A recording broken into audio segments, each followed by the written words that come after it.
ഇനി നമുക്ക് 59-ാമത്തെ ശ്ലോകമാണ്.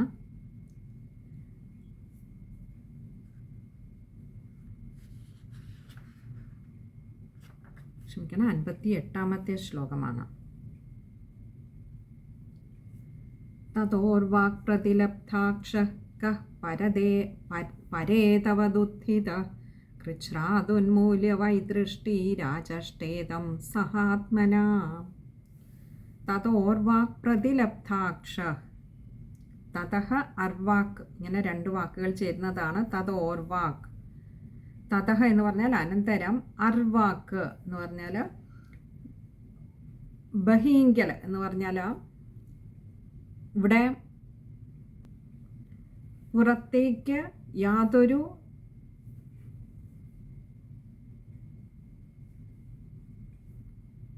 ബോധവും യാതൊരു തരത്തിലുള്ള ഒരു കണക്ഷനും കിട്ടാതെ നിൽക്കുകയായിരുന്ന ബ്രഹ്മാവിന് ഭഗവാൻ തൻ്റെ മായയെ ഒന്ന് മാറ്റിയപ്പോൾ പുറത്തേക്ക് പ്രതിലബ്ധാക്ഷ,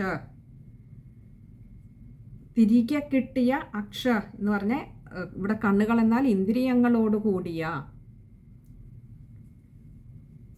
കഹ് പരേതവദുത്ഥിത. കഹ എന്ന് പറഞ്ഞാൽ ബ്രഹ്മാവ്, പരേതവത ഉത്ഥിത, രണ്ട് വാക്കുകളുണ്ട് അവിടെ. പരേതവത് എന്ന് പറഞ്ഞാൽ മരിച്ച ഒരാളിനെ പോലെ, ഉത്ഥിത എന്ന് പറഞ്ഞാൽ എഴുന്നേറ്റവനായി. അതായത് മരിച്ച ഒരാൾ എപ്രകാരമാണോ എഴുന്നേറ്റ് വരുന്നത് അതേപോലെ ഇവിടെ ബ്രഹ്മാവ് ഭഗവാൻ തൻ്റെ മായ എങ്ങോട്ട് മാറ്റിയപ്പോഴേക്കും അതുവരെ പുറം ലോകവുമായി യാതൊരു തരത്തിലും ബന്ധം സ്ഥാപിക്കുവാൻ കഴിയാതെ ഇരുന്ന ബ്രഹ്മാവ് ആ സമയത്ത് പെട്ടെന്ന് തൻ്റെ ഇന്ദ്രിയങ്ങളൊക്കെ പ്രവർത്തിക്കുന്നതായി തോന്നിയിട്ട് ബ്രഹ്മാവ് പതിയെ പുറം ലോകത്തേക്ക് എഴുന്നേറ്റ് വന്നു എന്ന് പറഞ്ഞാൽ താൻ കാണുന്നതിൻ്റെയൊക്കെ, അതായത് താൻ ഇത്ര നേരവും നിന്ന മായയൊക്കെ വിട്ടകന്നപ്പോൾ തൻ്റെ ഇന്ദ്രിയങ്ങളൊക്കെ പ്രവർത്തിക്കുവാൻ തുടങ്ങി. ഇന്ദ്രിയങ്ങളൊക്കെ ഇതുവരെ നിശ്ചലമായി നിൽക്കുകയായിരുന്നല്ലോ. കൃച്ഛ്രാദുന്മൂല്യ വൈദൃഷ്ടി രാജഷ്ടേദം സഹാത്മന. കൃച്ഛ്രാദ ഉന്മൂല്യ, ഇങ്ങനെ രണ്ട് വാക്കുകളാണ് അവിടെയുള്ളത്. കൃച്ഛ്രാദ് എന്ന് പറഞ്ഞാൽ പ്രയാസപ്പെട്ട്, ഉന്മൂല്യ എന്ന് പറഞ്ഞാൽ കണ്ണുകളൊക്കെ ഒന്ന് തുറന്നൊന്ന് നോക്കി തൻ്റെ ചുറ്റിനും. വൈദൃഷ്ടി രാജഷ്ടേതം, ദൃഷ്ടീഹി ആജഷ്ട ഇതം, ഇങ്ങനെ മൂന്ന് വാക്കുകൾ ചേരുന്നതാണ് ദൃഷ്ടി രാജഷ്ടേതം. ദൃഷ്ടി എന്ന് പറഞ്ഞാൽ തൻ്റെ കണ്ണുകളെ, തൻ്റെ നേത്രങ്ങളെ, ആജഷ്ട കണ്ടു, ഇതം എന്ന് പറഞ്ഞാൽ ഇതിനെ. സഹ ആത്മന, സഹ എന്നാൽ തന്നോട്, ആത്മന താൻ തന്നെ, സഹ കൂടി, തന്നോടുകൂടി ഇതിനെ കണ്ടു. അതായത് ഭഗവാൻ തൻ്റെ മായയൊക്കെ അങ്ങോട്ട് മറച്ചു കഴിഞ്ഞപ്പോൾ ഇതുവരെ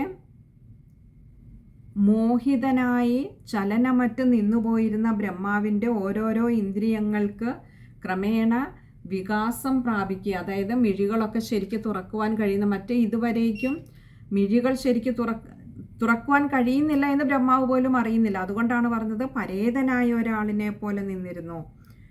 ഇവിടെ ഇപ്പോൾ ക്രമേണ അതിനൊക്കെ വികാസം സിദ്ധിക്കുന്നു.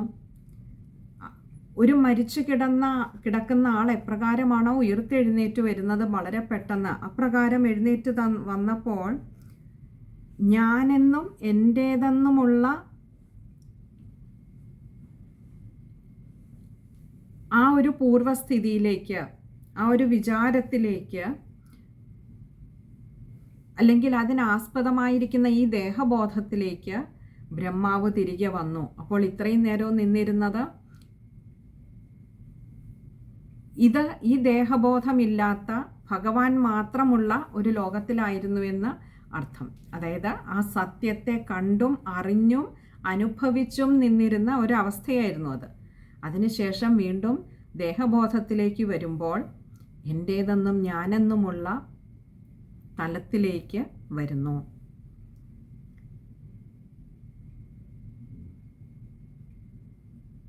നമ്മളൊക്കെ ദേഹം സ്വീകരിക്കുന്ന സമയത്ത് ആ ദേഹബോധം നാം അറിയാതെ നമ്മുടെയൊക്കെ ഉള്ളിൽ കടക്കുകയും എൻ്റേതെന്നും ഞാനെന്നുമുള്ള ഒരു വിചാരം വരുന്നു.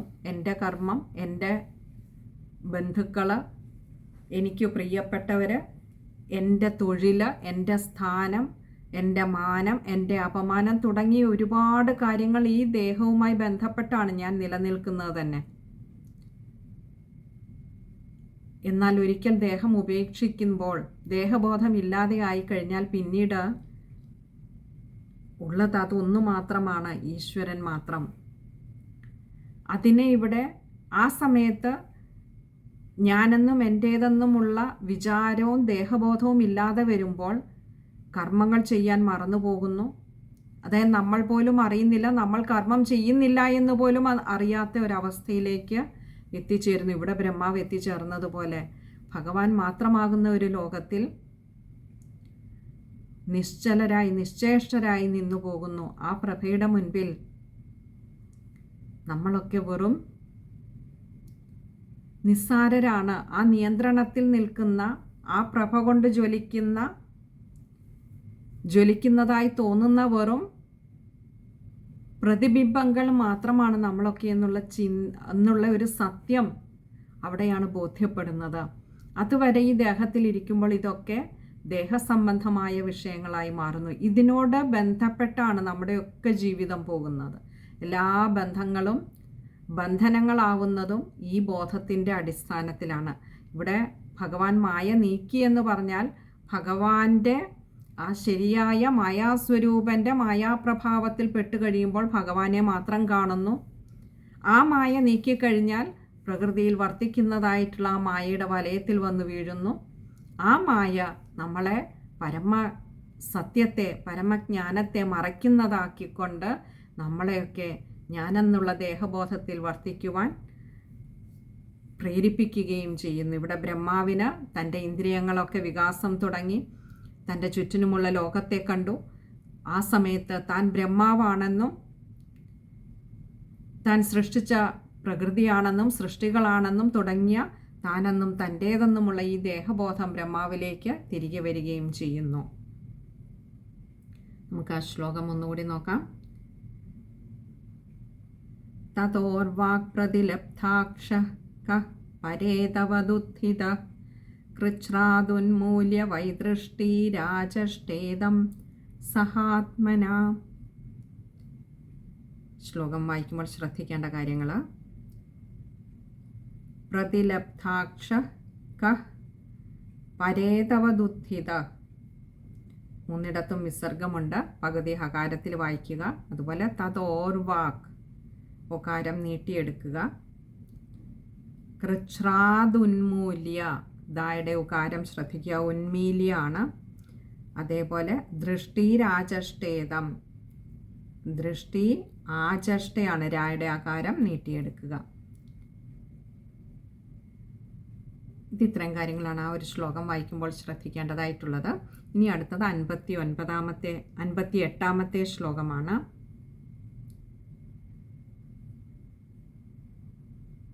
ക്ഷമിക്കണം, 59ാമത്തെ ശ്ലോകമാണ്.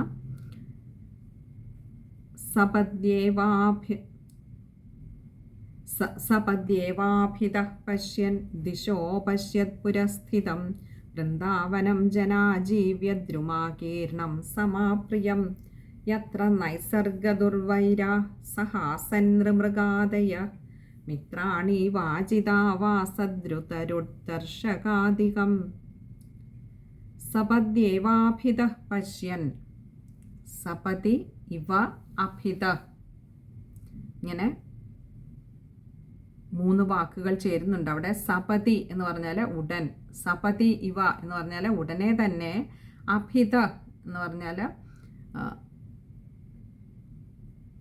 മനസ്സിലാക്കി, തൻ്റെ 4 വശത്തും. പശ്യൻ എന്നാൽ നോക്കുന്നവനായിട്ട്. ദിശോ പശ്യത്, ദിശഃ അപശ്യത്, ഇങ്ങനെ 2 വാക്കുകൾ ചേരുന്നതാണ് ദിശോ പശ്യത്. അപശ്യത് എന്നാൽ കണ്ടു. ദിശഃ എന്ന് പറഞ്ഞാൽ തൻ്റെ 4 ദിക്കുകളിലും, അഭിത ദിശ എന്ന് പറഞ്ഞാൽ തൻ്റെ 4 ഭാഗത്ത് 4 ദിക്കുകളിലും നോക്കുന്നവനായിട്ട് പുരസ്ഥിതം, മുൻപ്, പുരഹ എന്ന് പറഞ്ഞാൽ മുൻപ്, പണ്ട്, മുൻപ് എങ്ങനെയായിരുന്നുവോ അങ്ങനെ തന്നെ ബ്രഹ്മാവ് ആയിത്തീർന്നു. അതായത് തൻ്റെ 4 വശത്തേക്കുമുള്ള ശിരസ്സുകളെ കൊണ്ട് 4 ഭാഗത്തും നോക്കുന്നവനായിട്ട്. പിന്നെയോ വൃന്ദാവനം ജനാജീവ്യ ദ്രുമാകീർണം സമാപ്രിയം. വൃന്ദാവനം, ആ വൃന്ദാവനത്തെ ജനാജീവ്യ ദ്രുമാകീർണം, ജനങ്ങൾക്ക് ഉപജീവിക്കുവാനായിട്ട് ഉപകരിക്കുന്നതായിട്ടുള്ള വൃക്ഷങ്ങളൊക്കെ നിറഞ്ഞുകൊണ്ട്, ജനാജീവ്യ ദ്രുമാകീർണം സമാപ്രിയം, സമാപ്രിയം. മാ എന്നാൽ ലക്ഷ്മീദേവി, മായുടെ പ്രിയന, ലക്ഷ്മീദേവിയുടെ പ്രിയനായിട്ടുള്ള ആ ശ്രീകൃഷ്ണനോട്, സ എന്ന് പറഞ്ഞാൽ കൂടിയത്, സമാപ്രിയം, സമാപ്രിയം എന്ന് പറഞ്ഞാൽ ആ ശ്രീകൃഷ്ണ ഭഗവാനോട് കൂടിയതായിട്ടുള്ള വൃന്ദാവനത്തെ, ആ വൃന്ദാവനത്തെ മുൻപ് എങ്ങനെയായിരുന്നോ ബ്രഹ്മാവ് കണ്ടിരുന്നത്, അവിടെയുള്ള ജനങ്ങൾക്കൊക്കെ ജീവിക്കുവാൻ, അവർക്ക് അതിനനുകൂലമായിട്ടുണ്ടായിരുന്ന, അതിനുപകരിക്കുന്നതായിട്ടുള്ള ധാരാളം വൃക്ഷലതാദികൾ നിറഞ്ഞതായ ആ വൃന്ദാവനത്തെ അവിടെ ആ ലക്ഷ്മീപതിയായ ശ്രീകൃഷ്ണനോട് കൂടി ബ്രഹ്മാവ് ഇപ്പോൾ കണ്ടു. കുറച്ചു മുൻപ് വരെ ഒന്നും കാണുന്നില്ലാതിരുന്ന ബ്രഹ്മാവ് തന്നെ, തൻ്റെ 4 വശവുമുള്ള ലോകത്തെ, അതേപോലെ ആ ലക്ഷ്മീപതിയെ മറ്റുള്ള ഗോപകുമാരന്മാരോടൊപ്പവും ആ ഗോകുലവാസികളോടൊപ്പവും ഒക്കെ വൃന്ദാവനത്തിൽ അങ്ങനെ ബ്രഹ്മാവ് ഇപ്പോൾ കാണുകയാണ്. ഇപ്പോഴാണ് തൻ്റെ ഇന്ദ്രിയങ്ങൾക്ക്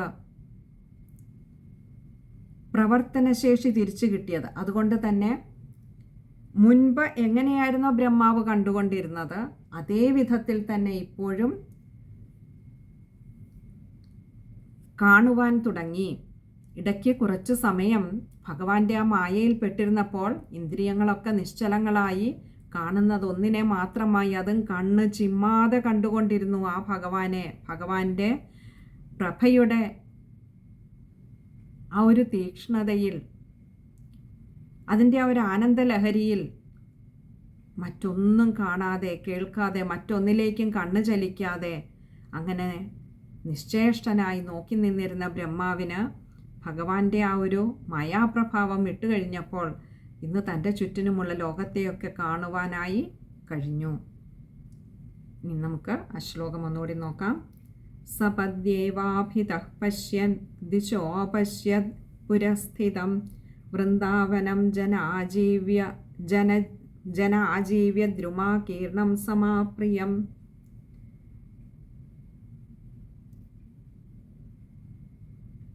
ഇവിടെ ഈ ശ്ലോകം വായിക്കുമ്പോൾ ശ്രദ്ധിക്കേണ്ട കാര്യങ്ങൾ, സപദ്യേവ ആഭിത, അഭിത ആണ് അകാരം, ശ്രദ്ധിക്കുക. അതുപോലെ അവിടെ വിസർഗമുണ്ട്. അതുപോലെയാണ് പുരസ്ഥിതം, അവിടെയും വിസർഗമുണ്ട്. പകുതി അകാരത്തിൽ വായിക്കുക. ഇനി അടുത്തത് 60ാമത്തെ ശ്ലോകമാണ്. യത്ര നൈസർഗ ദുർവൈര സഹാസൻമൃഗാദയ മിത്രാണി വാജിതാവാസദ്രുതരുത്തർഷകാധികം. യത്ര നൈസർഗ ദുർവൈര, യത്ര എന്ന് പറഞ്ഞാൽ യാതൊന്നില്, നൈസർഗ ദുർവൈര തൻ്റെ സ്വാഭാവികമായിട്ടുള്ള നൈസർഗികമായിട്ടുള്ള ദുർവൈരത്തോടു കൂടിയ, സഹാസൻ നൃമൃഗാദയ, സഹാസൻ, സഹ ആസൻ,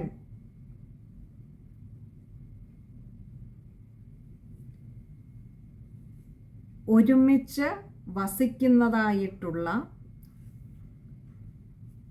നൃമൃഗാദയ,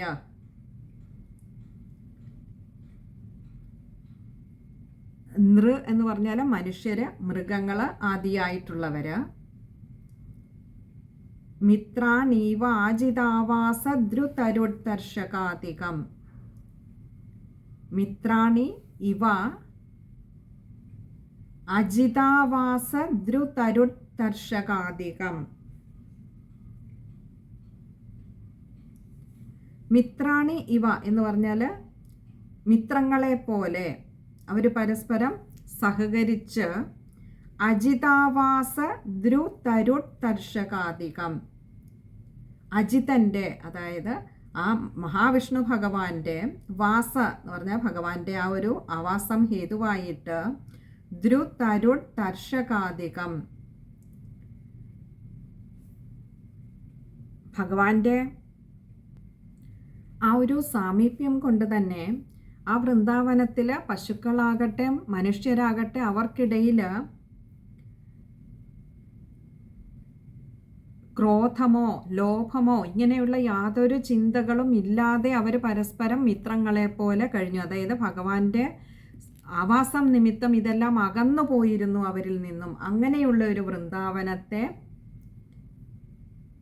ബ്രഹ്മാവ് കണ്ടു. നമുക്ക് ആ ശ്ലോകം ഒന്നുകൂടി നോക്കാം.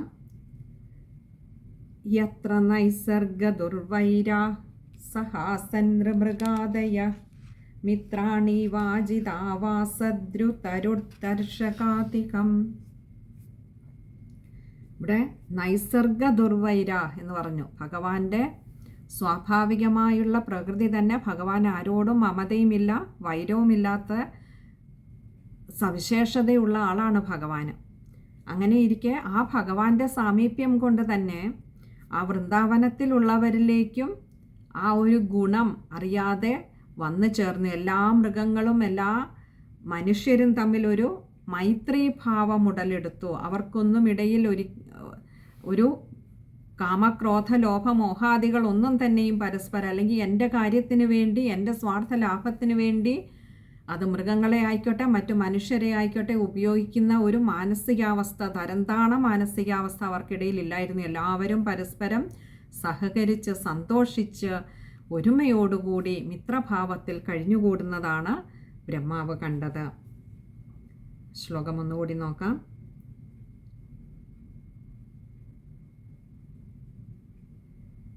യത്ര നൈസർഗ ദുർവൈര സഹാസൻ നൃമൃഗാദയ മിത്രാണി വാജിതാവാസദ്രുതരുത്തർഷകാദികം. ഇവിടെ വായിക്കുമ്പോൾ ശ്രദ്ധിക്കേണ്ട കാര്യം നൈസർഗ ദുർവൈര, അതുപോലെ നൃമൃഗാദയ രണ്ടിടത്തും വിസർഗമുണ്ട്. പകുതി ഹകാരത്തിൽ വായിക്കുക. ഇനി മിത്രാണി വാജിതാവാസദ്രുതരുത്തർഷകാദികം, അവിടെ അത് അത്രയും കഴിയുന്നതും ചേർത്ത് തന്നെ വായിക്കുക. ഇനി അടുത്തത് 61-ാമത്തെ ശ്ലോകമാണ്.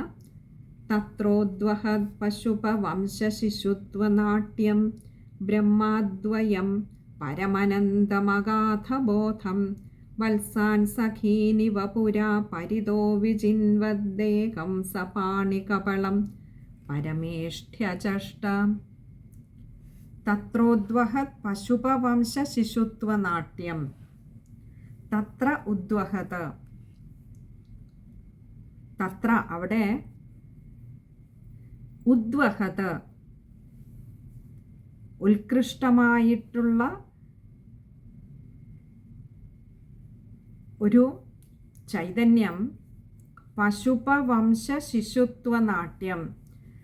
ആ പശുപ എന്ന് പറഞ്ഞാൽ ഗോപവംശത്തിൽ ശിശുത്വനാട്യം ജനിച്ച ഒരു ബാലകൻ എന്ന ഒരു നാട്യത്തെ ഭഗവാന് വളരെ ഉത്കൃഷ്ടമായിട്ടാണ് ആ ഒരു റോൾ ഭഗവാൻ വഹിച്ചുകൊണ്ടിരിക്കുന്നത്. ബ്രഹ്മാദ്വയം പരമനന്തമഗാധബോധം.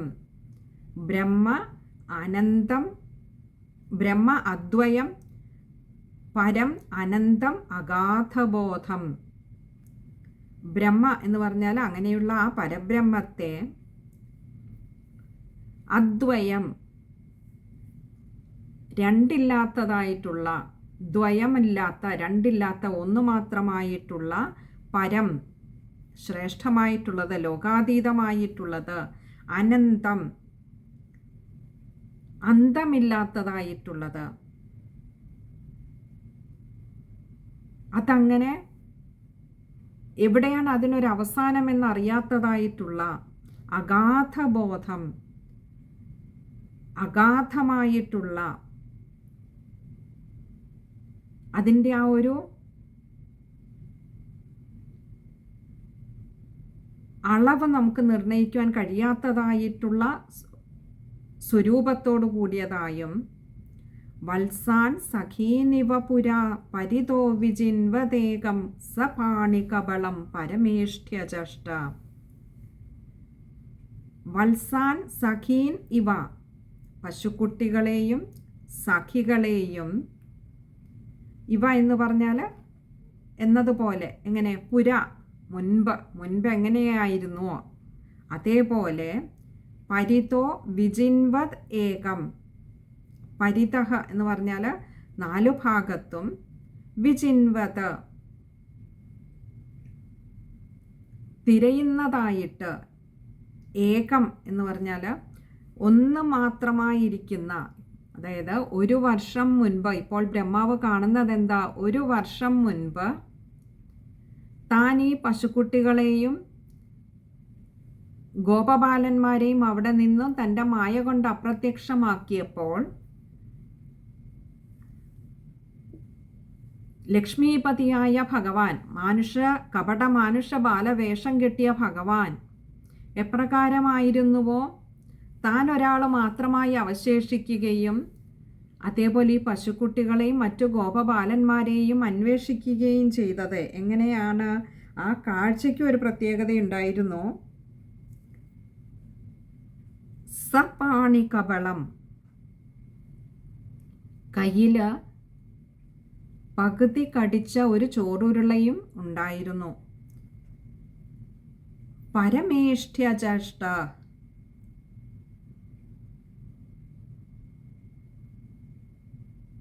ഇവിടെ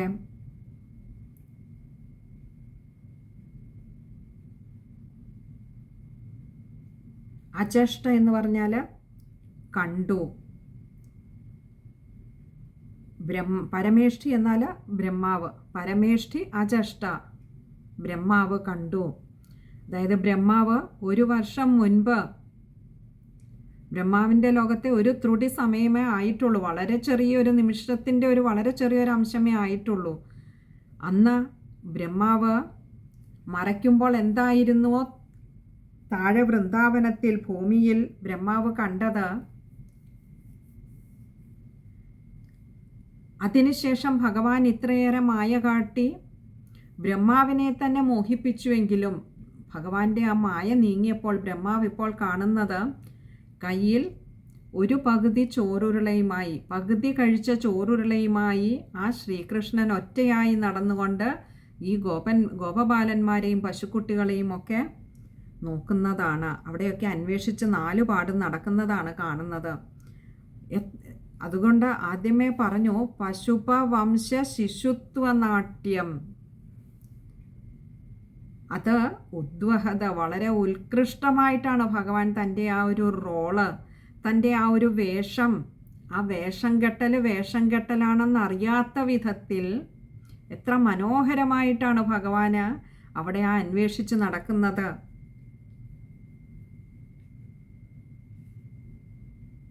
ലോകാതീതനായിട്ടുള്ള, രണ്ടില്ലാത്തതായിട്ടുള്ള, അനന്തമായിട്ടുള്ള, അളവറ്റ ബോധം തന്നെ സ്വരൂപമായിട്ടുള്ള ആ ഭഗവാൻ അറിയാത്തതല്ല ഇത്. ബ്രഹ്മാവ് തന്നെ പരീക്ഷിക്കാൻ ഒരു മായ പ്രയോഗിച്ചതാണെന്ന് ഭഗവാൻ അറിയാത്തതല്ല. എല്ലാം അറിവുകളും ഭഗവാനിലാണ് ഇരിക്കുന്നത്. ഏറ്റവും പരമമായ അറിവും ഭഗവാൻ തന്നെയാണെന്നിരിക്കെ എന്നിട്ടും ഭഗവാൻ ആ ഒരു പകുതി ചോറുരുളയുമായിട്ട് ഈ ഗോപബാലന്മാരെയും പശുക്കുട്ടികളെയും ഒക്കെ അന്വേഷിച്ച് ആ വൃന്ദാവനത്തിലാകെ നടക്കുന്ന കാഴ്ച എത്ര മനോഹരമാണ്, ഭഗവാൻ എത്ര ഭംഗിയായിട്ടാണ് അവിടെ അഭിനയിക്കുന്നത് എന്ന് ബ്രഹ്മാവിന് തോന്നി. ഇവിടെ ഭഗവാന്റെ ആ ഒരു ഐശ്വര്യാതിശയത്താലാണ് ഈ സർവ ജഗത്തും, ചരാചരാത്മകമായിരിക്കുന്ന ഈ സകല ജഗത്തും നിലനിൽക്കുന്ന. അവിടെ ഭഗവാൻ ഒന്ന് മാത്രമേയുള്ളൂ. പക്ഷെ എന്നിട്ടും ഇപ്പോൾ തന്നിൽ നിന്ന് ഭിന്നമാണ് ഈ പശുക്കുട്ടികളും ബാലന്മാരും എന്ന് കരുതി അവയെ തിരയുന്നതായി അഭിനയിച്ചുകൊണ്ട് നടക്കുന്ന ഭഗവാന്റെ ആ ഒരു നാട്യം ബ്രഹ്മാവിൽ പോലും അത്ഭുതമുണ്ടാക്കിയിരിക്കുന്നു. കാരണം ബ്രഹ്മാവിനറിയാം ഇത് തൻ്റെ മായ കൊണ്ടാണ് താൻ ഇവയെ മറച്ചത്. എന്നാൽ മറ്റുള്ളവർക്ക് ആർക്കും അറിയാൻ വയ്യാത്തത് കൊണ്ട് തന്നെ ഈ ലോകത്തുള്ള മറ്റുള്ളവരൊക്കെ നോക്കുമ്പോൾ ഭഗവാൻ പാവം ആ കൃഷ്ണൻ അങ്ങനെ നടന്ന് ആ ഗോപബാലന്മാരെയും പശുക്കുട്ടികളെയും ഒക്കെ തിരയുകയാണല്ലോ എന്ന് തോന്നിപ്പോകുന്നു. നമുക്കിനി ആ ശ്ലോകം ഒന്നുകൂടി നോക്കാം.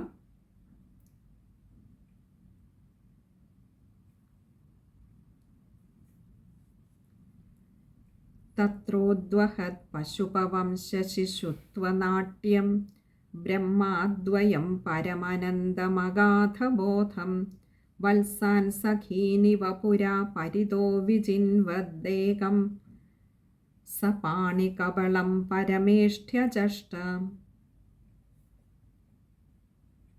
ശ്ലോകം വായിക്കുമ്പോൾ ശ്രദ്ധിക്കേണ്ട കാര്യങ്ങൾ: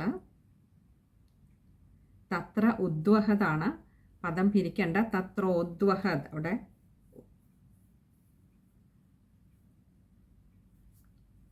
പദം ചേർത്ത് തന്നെ തത്രോദ്വഹത് എന്ന് വായിച്ചാൽ മതിയായും.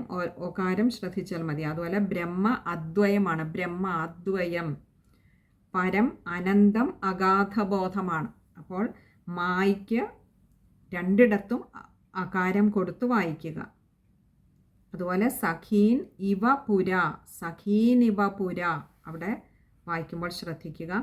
പിന്നെ വിജിൻവതേകം അവിടെ ദായുടെ ഏകാരം വിജിൻവത് ഏകമാണ്. പദം പിരിക്കണ്ട. ഇനിയും ചേർത്ത് വായിക്കാൻ പറ്റുന്നില്ലെങ്കിൽ വിജിൻവത് എന്നെടുത്തിട്ട് താഴെ ഏകം എന്നെടുക്കാം.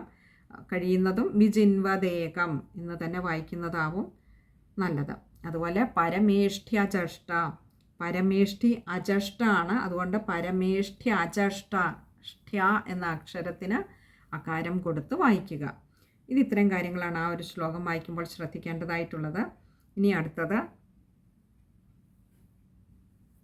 62ാമത്തെ ശ്ലോകമാണ്. അത് നമുക്ക് അടുത്ത സത്സംഗത്തിൽ കാണാമെന്ന് കരുതുന്നു. ഹരേ കൃഷ്ണ.